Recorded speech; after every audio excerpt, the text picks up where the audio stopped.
एक बार शीतला माता ने सोचा कि चलो आज देखूं कि धरती पर मेरी पूजा कौन करता है, कौन मुझे मानता है।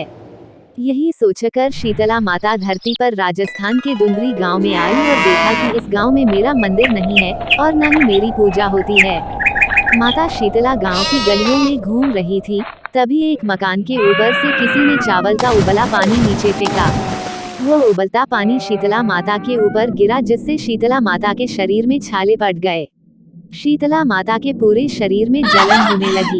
शीतला माता गांव में इधर उधर भाग भाग के चिल्लाने लगी, अरे मैं जल गई, मेरा शरीर तप रहा है, जल रहा है, कोई मेरी सहायता करो। लेकिन उस गांव में किसी ने शीतला माता की सहायता नहीं की। वहीं अपने घर के बाहर एक कुम्हारन महिला बैठी थी। उस कुम्हारन ने देखा कि अरे यह बूढ़ी माई तो बहुत जल गई है, इसके पूरे शरीर में तपन है, इसके पूरे शरीर में फफोले पड़ गए हैं, यह तपन सहन नहीं कर पा रही है। तब उस कुम्हारन ने कहा, हे माँ, तू यहाँ आकर बैठ जा, मैं तेरे शरीर के ऊपर ठंडा पानी डालती हूँ। कुम्हारन ने उस बूढ़ी माई पर खूब ठंडा पानी डाला और बोली, हे माँ, मेरे घर में रात की बनी हुई राबड़ी रखी है, थोड़ा दही भी है, तू दही राबड़ी खा ले। जब बूढ़ी माई ने ठंडी ज्वार के आटे की राबड़ी और दही खाया तो उसके शरीर को ठंडक मिली। तब उस कुम्हारन ने कहा, आ माँ बैठ जा, तेरे सिर के बाल बहुत बिखरे हैं, ला मैं तेरी चोटी गूंथ देती हूँ। और कुम्हारन माई की चोटी गूंथने हेतु कंघी बालों में करती रही।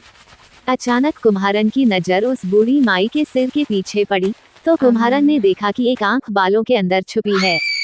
यह देखकर वो कुम्हारन डर के मारे घबराकर भागने लगी। तभी उस बूढ़ी माई ने कहा, रुक जा बेटी, तू डर मत, मैं कोई भूत प्रेत नहीं हूँ, मैं शीतला देवी हूँ। मैं तो इस धरती पर देखने आई थी कि मुझे कौन मानता है, कौन मेरी पूजा करता है।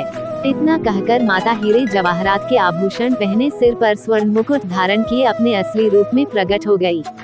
माता के दर्शन कर कुम्हारन सोचने लगी कि अब मैं गरीब इन माता को कहाँ बिठाऊं। तब माता बोली, हे बेटी, तुम किस सोच में पड़ गई। तब उस कुम्हारन ने हाथ जोड़कर आंखों में आंसू बहते हुए कहा, हे माँ, मेरे घर में तो चारों तरफ दरिद्रता बिखरी हुई है, मैं आपको कहाँ बिठाऊं। मेरे घर में ना तो चौकी है, ना बैठने का आसन ही।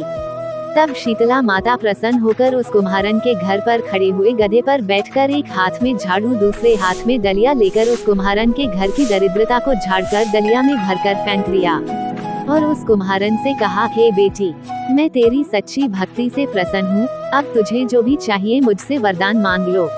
तब कुम्हारन ने हाथ जोड़कर कहा, हे माता, मेरी इच्छा है अब आप इसी डुंगरी गांव में स्थापित होकर यहीं निवास करें, और जिस प्रकार आपने मेरे घर की दरिद्रता को अपनी झाड़ू से साफ कर दिया, ऐसे ही आपको जो भी भक्त होली के बाद की सप्तमी को भक्ति भाव से पूजा कर अष्टमी के दिन आपको ठंडा जल, दही व बासी ठंडा भोजन चढ़ाए, उसके घर की दरिद्रता को दूर करना एवं आपकी पूजा करने वाली महिला का अखंड सुहाग रखना, उसकी गोद हमेशा भरी रखना। साथ ही जो पुरुष शीतला अष्टमी को नाई के यहाँ बाल ना कटवाए, धोबी को कपड़े धुलने ना दे और पुरुष भी आप पर ठंडा जल चढ़ाकर, नारियल फूल चढ़ाकर परिवार सहित ठंडा बासी भोजन करे तो उसके काम धंधे व्यापार में कभी दरिद्रता ना आए। तब माता बोली, तथास्तु। हे बेटी, जो तूने वरदान मांगे हैं मैं सब तुझे देती हूँ। हे बेटी, तुझे आशीर्वाद देती हूँ कि मेरी पूजा का मुख्य अधिकार इस धरती पर सिर्फ कुम्हार जाति का ही होगा।